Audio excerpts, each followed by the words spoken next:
Welcome back to Melamic Art. My name is Mickey. So today I'm showing you a bunch of tools and office supplies and things I use as an artist that are really handy and useful. And I guess we'll just start with the rulers. I usually grab a transparent ruler when I can. And the small ones are really good for when you are working on your piece. Like if I have a piece of artwork that I'm working on, I can measure and decide, you know, what my proportions should be. Another really great tool to have is one of these little mini architect rulers. They just have all the different dimensions on them, and they're just cute and fun, and they take up a very minimal space, just a pencil wide. The other ruler I use is a metal ruler, and I use these to cut paper, and I will run my X-Acto knife alongside the metal edge. So find a really good metal ruler.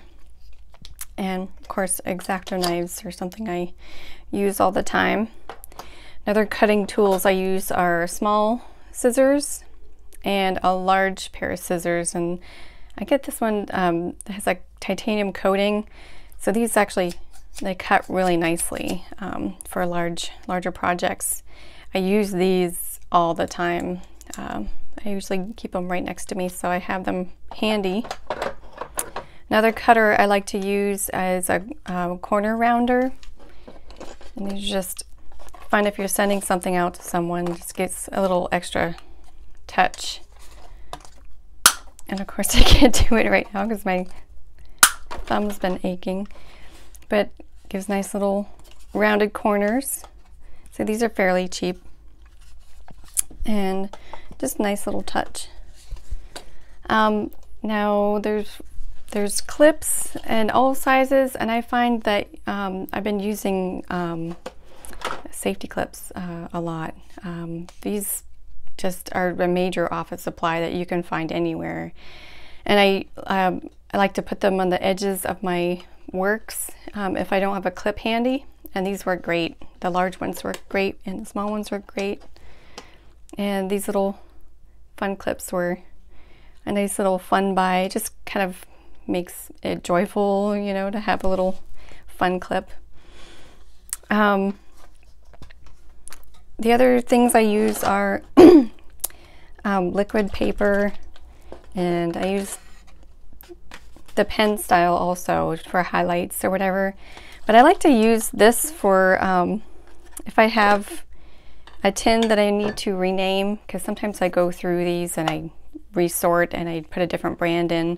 I'll just white out the name I have there, and I'll write the new name on. So these are really good to have. The other thing I like to use is this double-sided sticky dot roller. It's just really handy to use when you just need to stick something. And it says it's permanent, but it's not. I mean, I could just pull this right off. But it gives it a good little stick. So it keeps your, you know, color matching card there.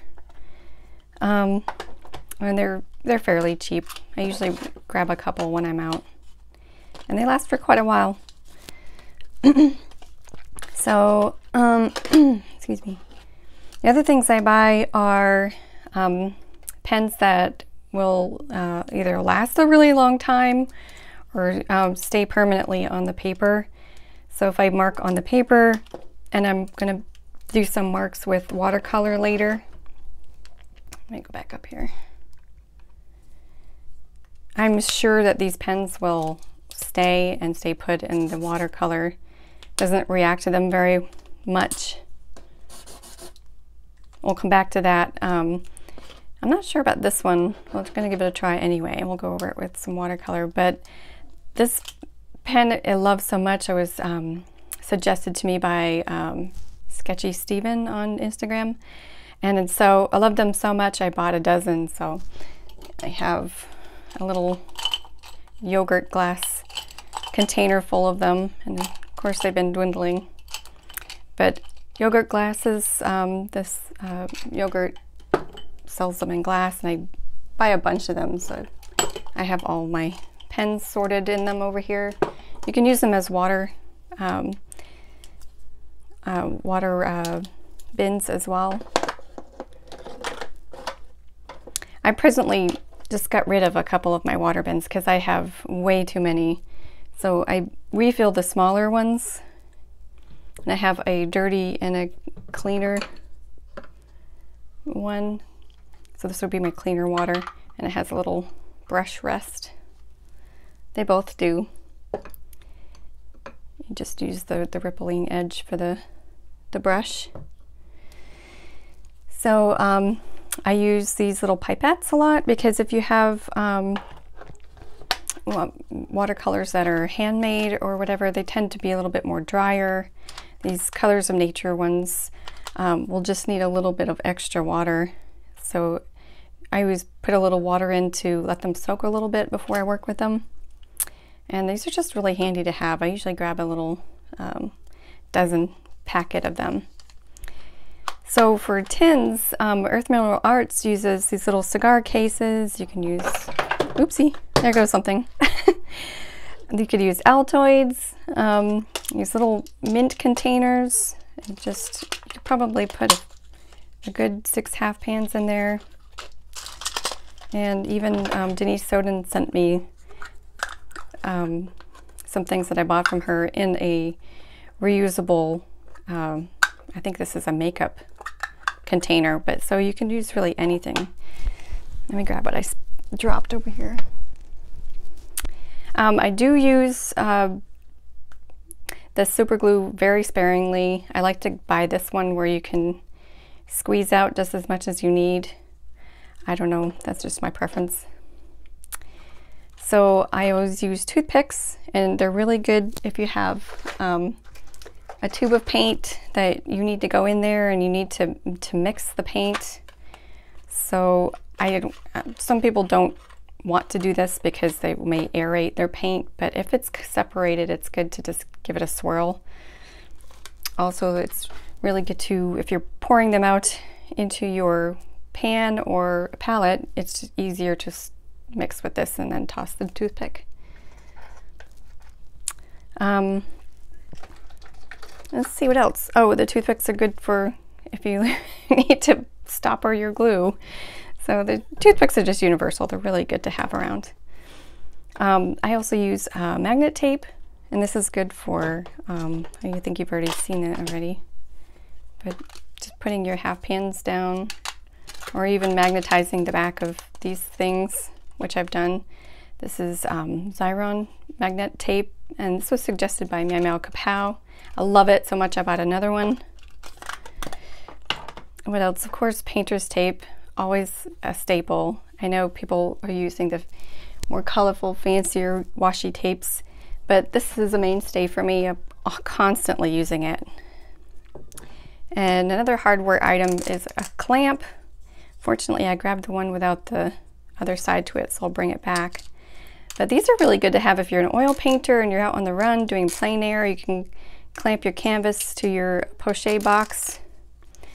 And I've been using it actually in here, but I'm going to return this one and get a better one because it's missing the other piece. So I really like that. It's fun to have. I don't know what's it called. It's called a quick grip. Another thing I use, like discarded cotton baby diapers. I have cut them up and used them. I got this from Becky Monday. I don't know what it is. It's a quick wick or something like that. It's a particular material for artists to quickly wick away their water. Let's see how. I'm gonna get my brush wet first. It's pretty good. And I wish I knew the name of it, but she just gave me this cute little sample of it. So be on the lookout for that, I guess. They're reusable. Here's another little pipette that I use. Still has water in it. So I use this little plastic tray to keep all my old paper towels. If I use a paper towel and it's still quite clean, I'll put it in a little baggie next to my desk, and it's just full of these, and I'll just, when I've gone through one and it's becomes to the point where it's not really absorbent anymore because there's so much paint in it, I will throw that one away and just reuse the others. But what I use most is this funny, this kitchen sponge. It's got an abrasive side on the other side, but I use this so much, and it fits perfect in my little plastic thing. So yeah, I just try to contain all of those things. I will actually use it like this with just maybe one of them in there, but I compiled them for the video. And some other things around the house, if you have like if you buy something and it has an extra tool, I always think of what I can use it for art. So this would be really great for spattering whites for galaxies, and for oil paints this would be really great for adding texture into your paint. So I just think of like, what else can you use this for? I don't like to throw the extra bits away if I've like bought, was for a coffee grinder, and you're supposed to clean out your coffee grinder with this, but I've never used it for that. So the other thing I bought was this cute little office set, and it's got everything you really need in it. It's got a little stapler, a little hole punch, and a pencil sharpener, a little tape. Of course, this is stapler pull, and it's made by Yubi, and I think they're very affordable. Actually, my son never used it when I gave it to him, so I stole it back. Another thing I use a lot are, oops, I keep tossing things, clipboards. I always use them, so I will also reuse the tape. So if I've done a project and the tape is still usable, sticky, I'll just leave it on there for another project, and I'll use the top for the clip, and then they'll tape the other sides. And then you can take it on the go to the couch and watch a show and paint, etc. So since I have this ready now and these are all dry, I'll use the paints that Wendy sent me. These are Holbein. I always go to green. I don't know why. It's my favorite color, I guess. So this is fairly opaque. Maybe I should go with a more translucent. What have we got here? Let's go with this. I like to tell you what I'm using. It's a PR83, so this would be a rose madder or alizarin crimson. So that I've showed you, I'll go through them again, are very waterproof, non-blurring. See, that's why I love this pen. Where did I put it? So this would be the Uniball one, which I use so often. And these two, of course, are the economical version of the Sharpie and the Sharpie. And this is the RSVP. I think actually Meow Meow Kapow gave me this pen. And it is a little bit moving a little bit, but I think if you let it dry for a lot longer, it wouldn't move with the paint. So, all right, now I'm going to clean up my mess and wrap up this video. So thanks for joining me. Oh, another honorable mention is just a regular cheapo hair dryer. I use this all the time. There you have it. Thanks for joining me and checking out all of my junk / tools. And we'll see you in the next one. Take care.